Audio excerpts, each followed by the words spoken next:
La voie veineuse périphérique. On y va, quelques chiffres. Alors ça, Aaron vous en a parlé un petit peu tout à l'heure. Qu'est-ce que c'est la voie veineuse périphérique? C'est l'acte invasif qui est le plus fréquemment réalisé au secteur hospitalier. Les données sont un peu vieilles, on est à 25 millions de poses par an en France, 2 milliards dans le monde toutes les années. Et sur les patients qui sont hospitalisés, il y a à peu près une très large majorité des patients hospitalisés qui auront au moins un cathéter durant leur séjour à l'hôpital. Ok, ça marche. C'est quelque chose qu'on utilise très fréquemment. C'est vraiment le premier choix dans notre arsenal thérapeutique. Le problème qu'on a avec ces cathéters, c'est que globalement, on a à peu près un tiers d'échecs de pose à la première tentative. Sur une voie veineuse périphérique qu'on met en place, il y en a pratiquement 1 sur 2 qui n'accomplira pas son rôle jusqu'au bout. On sera obligé d'en mettre une deuxième pour pouvoir couvrir la période de traitement. Une autre problématique, c'est qu'il y en a beaucoup qui sont mis absolument pour rien.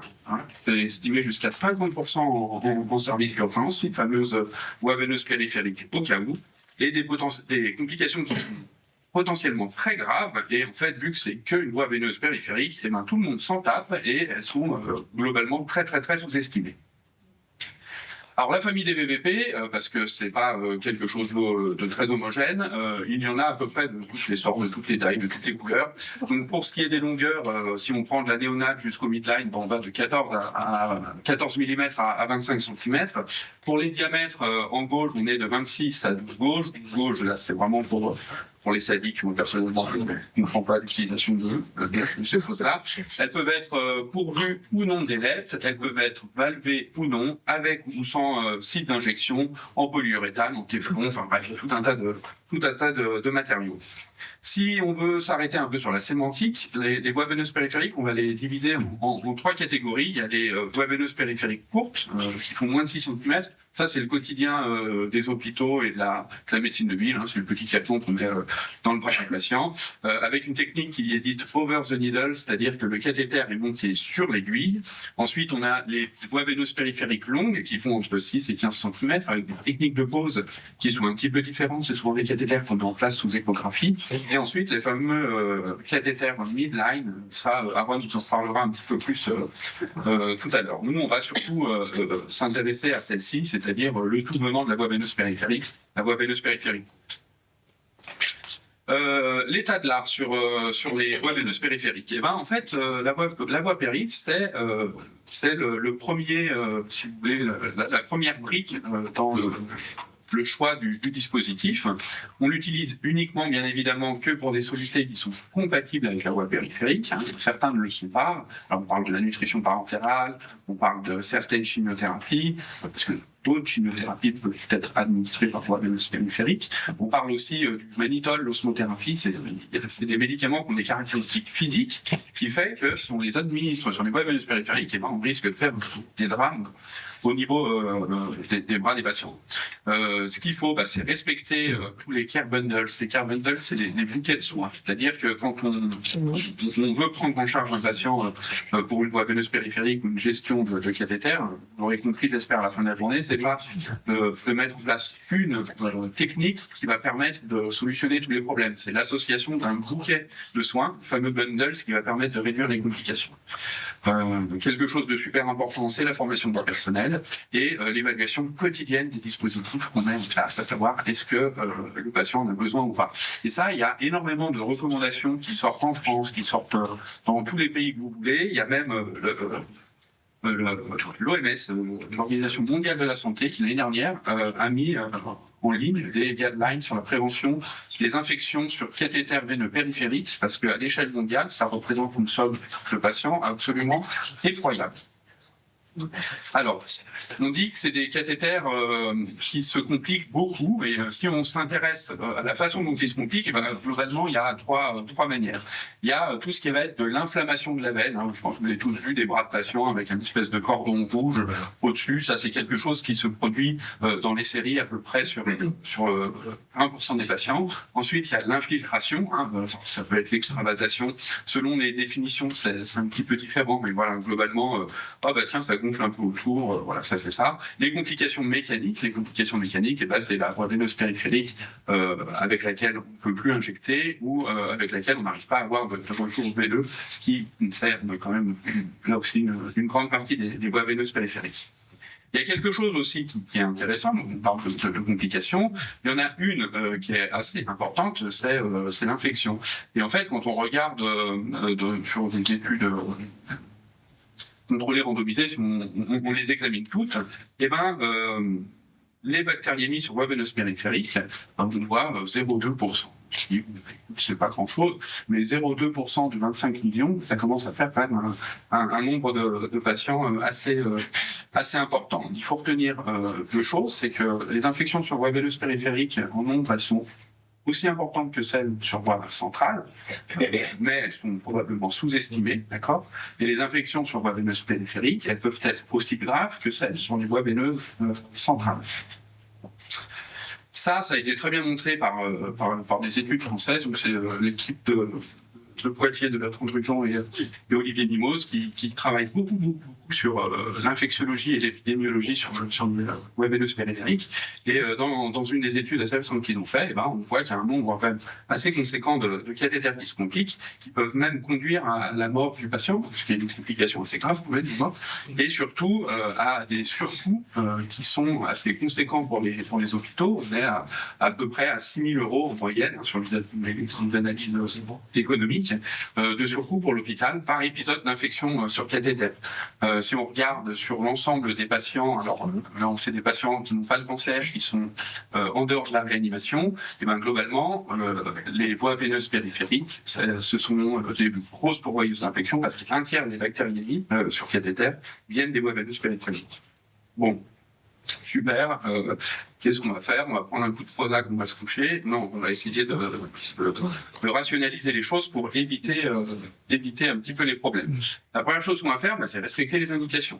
Les veines, c'est comme une boîte de chocolat. Ça, Aaron vous en a parlé. Quand on les a toutes bousillées, au final, il y en a plus. C'est un vrai capital. D'accord? Donc il faut en prendre soin. On réserve la voie veineuse périphérique au traitement inférieur à 7 jours, parce qu'au-delà de 7 jours de traitement prévisible, peut-être qu'on peut s'orienter vers des dispositifs qui peuvent rester en place plus longtemps pour faire solliciter les veines des patients. Nous n'utilisons pas de soluté vésicant et irritant, ça, normalement on le sait, quelle soluté doit être utilisée sur voie périphérique ou pas, et globalement c'est des conditions surtout de pH et un petit peu d'osmolarité. Des règles qui sont très simples.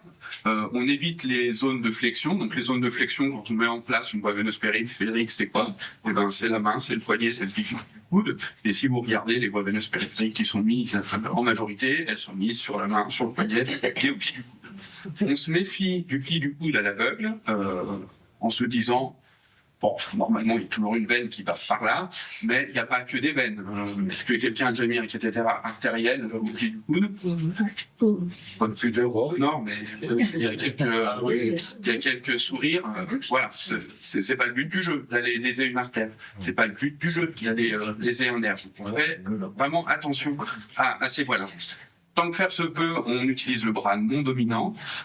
Maximum 20 gauges en routine, d'accord? Mettre des cathéters verts, des cathéters gris, ça n'a aucun intérêt. Alors, on a sans doute des choses à se prouver un petit peu en se disant, tiens, plus c'est gros, plus ça va marcher. Non, ce n'est pas vrai. On peut faire beaucoup de choses avec des cathéters 20 gauges, voire 22 gauges.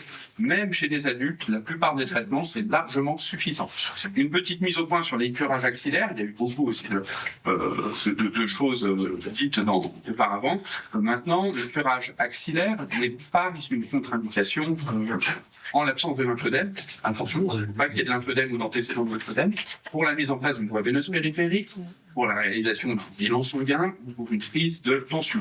Ça, c'est l'EMC, c'est des chirurgiens. En général, ils s'avancent à dire des choses comme ça. Bon.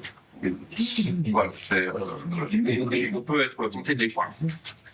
On se méfie également de cette fameuse veine. Alors, je sais qu'il y a quelques représentants des départements d'anesthésie ici, la fameuse veine dite de l'anesthésiste qui passe ici, c'est vrai, la veine céphalique, on évite cette portion-là, parce qu'on est très proche d'une branche superficielle du nerf radial et on peut avoir d'authentiques lésions de ce nerf-là lors de la fonction, et ça peut être assez embêtant pour les patients. Ok, ça c'est vraiment du basique. Pourquoi on évite les poignets, les mains et les pieds du coude? Eh ben, parce que statistiquement, le risque d'infection et le risque de dysfonction est vraiment augmenté sur ces zones-là. En gros, si on veut mettre en place une voie veineuse périphérique et si on veut qu'elle aille au bout de son rôle, on va privilégier l'avant-bras. Alors de plus en plus, je ne sais pas si c'est le cas chez vous, mais on voit des patients qui arrivent avec des voies veineuses périphériques qui sont mises sur le bras, des fois dans la veine céphalique, des fois un petit peu ici. C'est pas forcément l'idée, ça. Pourquoi? Parce que les veines, elles sont un petit peu plus profondes, donc les cathéters, ils sont pas forcément très longs, et on a un risque quand même que le cathéter ressorte de la veine qui est pas négligeable. Et l'autre chose, c'est que si on commence à venir faire des séances d'acupuncture tout ici, ça mine un petit peu le terrain derrière pour les copains qui vont mettre en place des pitlines et des midlines, d'accord? On laisse une veine basilique ou une veine brachiale à ce niveau-là.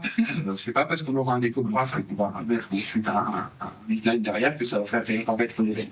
D'accord? Donc, toutes ces zones, pli du coude, le poignet, la main, on garde maximum 24-48 heures ces cathéters. Quelles conditions d'hygiène? On va en reparler. On privilégie les antiseptiques alcooliques, si possible la chlorhexidine 2% sur peau propre. Bien évidemment, l'hygiène des mains et des gants non stériles pour la fonction, on est d'accord. Si on a repalpé la veine après l'antisepsie, il faudrait mettre des gants stériles. La manipulation des robinets et des rampes, même pour une voie veineuse périphérique, même si on travaille au bloc opératoire, c'est avec des compresses stériles et de l'alcool à 66%. Donc, c'est vraiment les standards de soins. Si on utilise une technique éco-guidée de ponction, c'est yen stérile, gel stérile. Le rinçage pulsé, alors c'est peut-être un petit peu décrié pour la voie veineuse périphérique parce qu'on est quand même sur des veines de petit calibre et ça a tendance à faire sur la paroi des veines un petit peu comme le Karcher. Vous voyez, quand vous l'avez au Cagnol au Karcher, il y a un petit mouvement de recul. Le jet est puissant. Et en fait, la puissance du jet pourrait léser l'endothélium. Donc, c'est important de rincer ces voies-là, mais on n'est pas obligé de s'asseoir sur le piston de la seringue pour être sûr de bien rincer. On surveille, on évalue tous les jours le cathéter, que ce soit au bout du point de fonction, savoir parce qu'il va fort et surtout si le patient en a besoin ou pas. Dès que ça commence à devenir un petit peu suspect, eh bien, on enlève ça.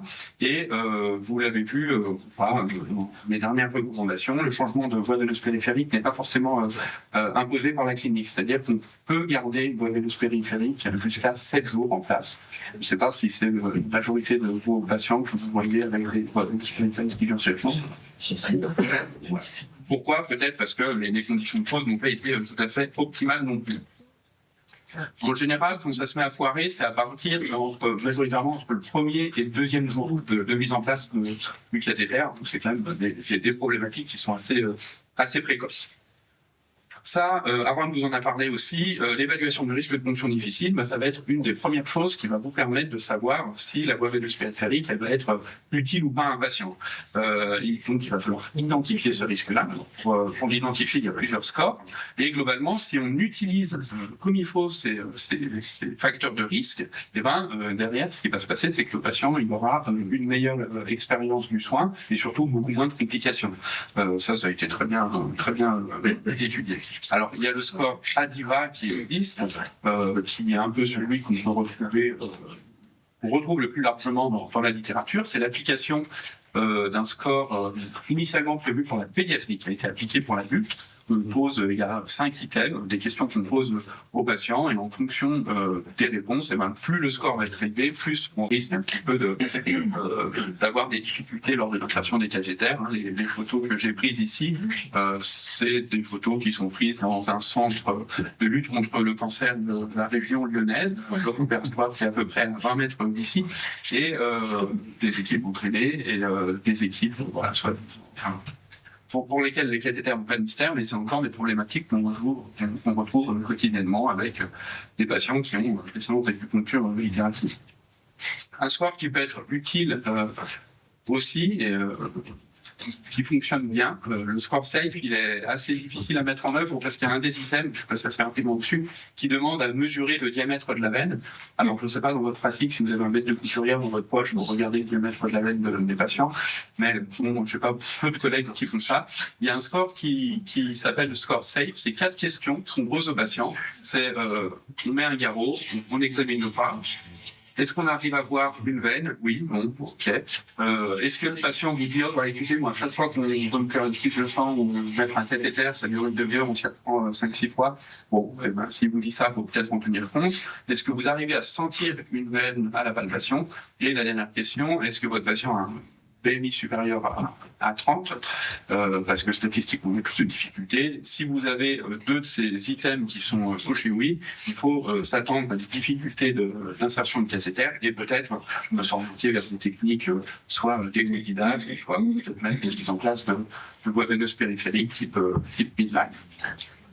On a sur le terrain des outils d'aide à la pause. Alors, je pense que sans doute en pédiatrie vous avez ça, mais peut-être que dans d'autres établissements également, on peut utiliser des dispositifs de spectroscopie qui permettent de révéler un petit peu les veines au niveau du bras, une espèce de carte. Alors, c'est très bien, mais c'est assez limite. Ça permet de repérer que les structures qui sont hyper superficielles. Si les veines sont profondes, vous n'allez pas les voir. Ça ne renseigne pas sur la taille ni sur la profondeur des veines. Et les bénéfices de ces dispositifs, on les a surtout en pédiatrie et sur les taux foncés. L'autre chose qui se fait et qui se développe de plus en plus, c'est l'utilisation de l'échographie pour mettre en place les voies veineuses périphériques, parce que là, ça nous permet d'évaluer précisément à la fois la taille du vaisseau, la profondeur, est-ce que le vaisseau est perméable ou pas, et de repérer les petites structures adjacentes, parce qu'il n'y a pas que des veines dans le bras, il y a aussi des choses qu'on n'a pas envie de toucher, comme les nerfs et les artères. Alors dans la vraie vie, qu'est-ce qui se passe? Eh ben là, il y a eu l'année dernière une étude qui a été conduite, peut-être que vos centres y ont participé, sur la pose de voies veineuses périphériques aux urgences. On a fait un truc très simple, on a pris une photo de ce qui se passait pendant 48 heures aux urgences. On a observé plus de 3800 poses de voies périphériques. Et qu'est-ce qu'on a vu? Les l'aide à la pose, on s'aime pas. Il y avait plus d'un tiers des cathéters qu'on a mis en place, dont on ne s'était pas servi. C'est vraiment un cathéter pour rien. Et un bon taux de réussite à la première ponction qui était de 84%, mais qui peut chuter jusqu'à 32%. C'est-à-dire qu'il a pris au moins 3 fois pour perfuser un patient.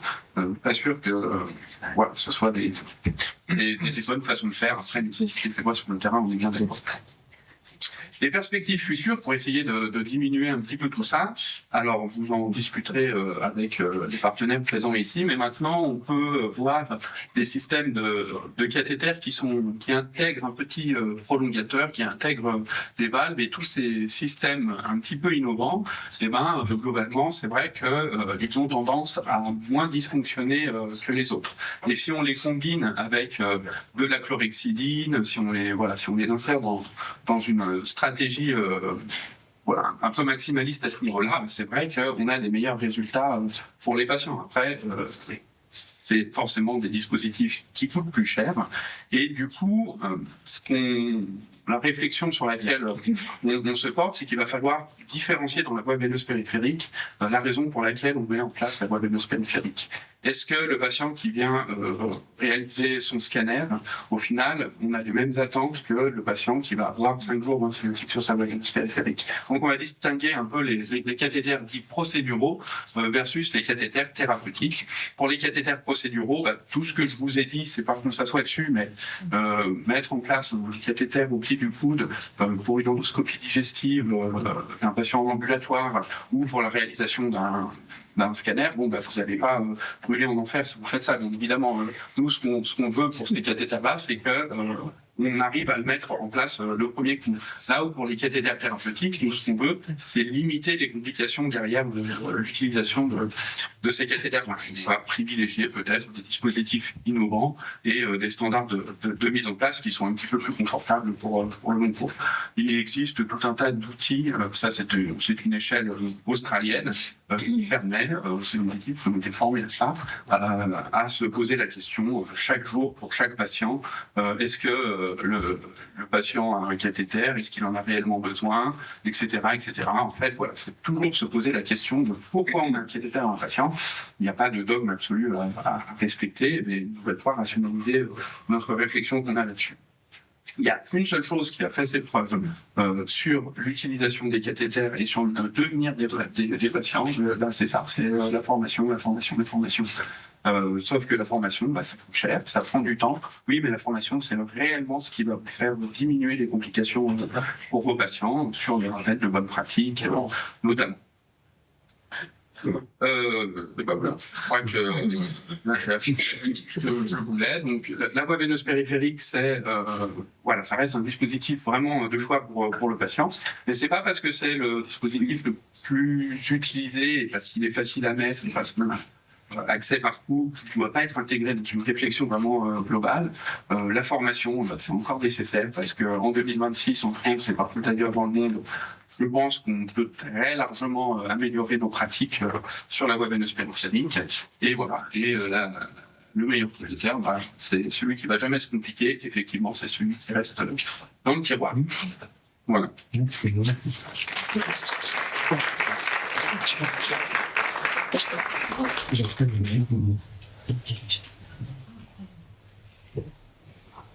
Avez-vous des questions pendant que je vous Justement, quand on pose un cathéter périphérique, est-ce qu'il faut raser quelqu'un qui a vraiment beaucoup de poil pilosité? Alors, sur la pose de la voie veineuse périphérique en elle-même, non. Le rasage ou la pompe, c'est pas quelque chose d'un point de vue hygiène qui est recommandé si on fait l'antisepsie convenable. Ça, c'est la même chose en chirurgie. Par exemple, en neurochirurgie, on arrête de raser, par exemple, la tête des patients. Après, ce qu'il faut voir, c'est la problématique du pansement. Là, vous allez mettre un pansement sur une peau qui est très poilue. Ce qui risque de se passer, c'est que le pansement, au bout d'un moment, il ne tient plus. Et le bénéfice de ne pas raser en se disant il est peut-être un peu atténué par le fait que d'être sur une zone très velue, le pansement qui ne tient pas, c'est un risque d'infection supplémentaire et c'est un risque que le cathéter foute le camp, quoi, parce qu'il sera mal maintenu. Et sans parler des questions de confort en fait au retrait du pansement. Donc pour la pose, non, il n'y a pas besoin de d'épiler des patients. Par contre, pour le maintien des pansements, moi, ça me paraît assez évident. Mais quand on doit enlever les poils, on est bien d'accord qu'on ne rase pas les patients, c'est de leur tonte. Raser la peau, ça va créer des lésions qui peuvent créer de l'inflammation qui peut créer une infection. Mais il y a, voilà. Là aussi, le bon sens, je pense qu'on doit prévaloir, on est assez d'accord que mettre un pansement sur un gorille, ça tient pas. C'est une question, quand j'ai des sorties en village, bien souvent ils sortent sans leur cathéter, mais on doit leur reposer par la suite et faire justement des traitements en perfunion. Est-ce que vous avez une même façon ici? Non. Nous, on nous a dit que c'était par rapport à un risque infectieux, qu'ils ne voulaient pas en avoir la responsabilité. Ils le mettent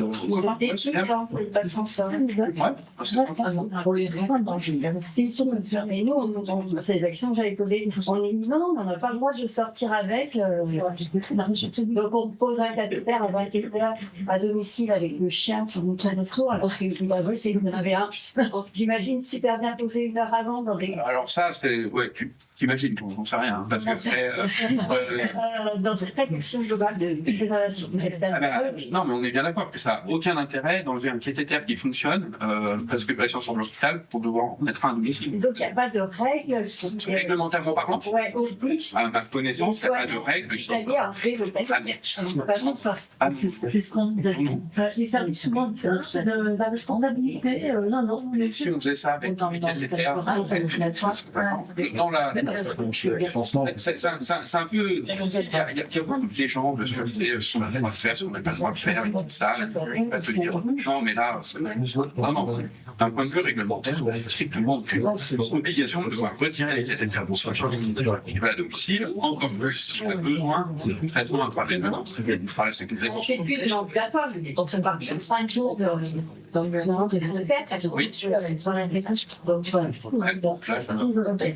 Oui, c'est ça, vous avez pas fait du tout. Alors, après, si c'est un changement de pratique de l'établissement, comme tout changement, ça accompagne un petit peu. C'est des choses qu'il faut discuter avec les gens de l'établissement. Voilà, pas tout là-dessus. Oui, mais on le sait sur le coup, en fait. C'est pas forcément simple, les relations. Les perfusions sur un pied, ça aussi. Les perfusions, j'ai dit les perfusions sur les pieds. Toute la journée sur les pieds, c'est pas complètement interdit. Plus ça peut plus. C'est pas complètement interdit. Je pense pas que ce soit le site d'implantation idéal pour le wellness périphérique. D'un point de vue hygiène, je pense que d'un point de vue hygiène, c'est pas génial parce que vous trouvez de surtout chez des patients agités, ils doivent pas se faire super bien. Je pense que ça doit être des indications qui doivent rester marginales en attendant qu'il y ait quelque chose de plus pérenne. Mais tout miser sur le capital médicament inférieur, c'est pas une très bonne idée. Alors après, on fait avec ce qu'on a. Je suis bien d'accord.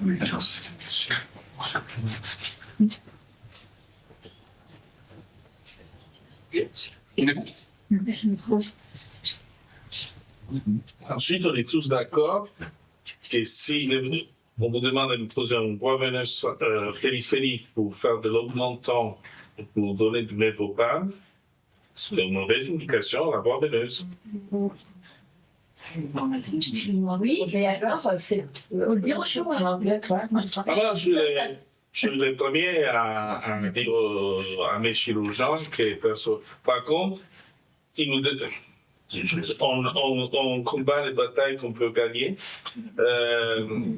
On a un chirurgien qui est un prestataire qui veut des VVP pour les premiers 24 heures pour faire un pouce serein de néphopam.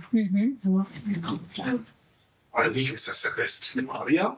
Mais bon, vu qu'on ne peut pas gagner toutes les batailles, par contre, on essaie de poser la voie veineuse périphérique et garder. Et nous, on essaie de la mettre sous l'avant-bras. Pour qu'effectivement, ils puissent la garder 24 heures. Donc vous dites que le néphopam en compromis, c'est pas efficace, je suis d'accord avec vous. Par contre, sur des patients qui font que vomir et qui parlent en prenant un comprimé. Et alors, pourquoi ils sont sortis de l'hôpital? C'est la question ambulatoire. Je suis désolé, les NPPO, c'est la première cause d'échec de l'ambulatoire. Je suis d'accord. Des fois, les patients sortent du monde en général. Pour sortir de l'ambulatoire, et c'est marqué noir sur blanc, c'est d'avoir un break possible. Parce que sinon, moi je suis. C'est une activité que je garde encore, c'est l'ambulatoire, et on fait ça sur un patient qui a déjà fait 30 chats. Ils sont là pour pas vomir. On puisse regarder leur perche. Enfin, c'est tout à fait contradictoire avec ce qu'on voit sur le terme. Dans la réalité, les 3 quarts des perfusions. Ah oui, oui, c'est dans le sud, j'ai dans les protocoles d'ambulatoire, ils servent tous sur un protocole d'accusation, plus ou moins point de réponse. Les 3 quarts, alors que les orales aussi, sur des arthroscopies, sur il n'y a rien de. Moi, je trouve, je vous le dis clairement, c'est pour faire gagner de l'argent aux prestataires. C'est super, vraiment, je suis. Moi, maintenant, Souvent, il y a des chirurgiens qui... Alors, si je peux comprendre un truc comme ça pour des ambulatoires externes, je ne sais pas, PTH, en ambulatoire, je peux comprendre une chose comme ça, des hémorroïdes en ambulatoire, c'est le cas de l'hôpital. Retour à la maison dans 3 heures. Mardi soir. Avec la vacances. Et une seule aiguille pour tout préparer. Alors oui, ça sert à augmenter une seule aiguille. Donc, on est encore dans la préparation On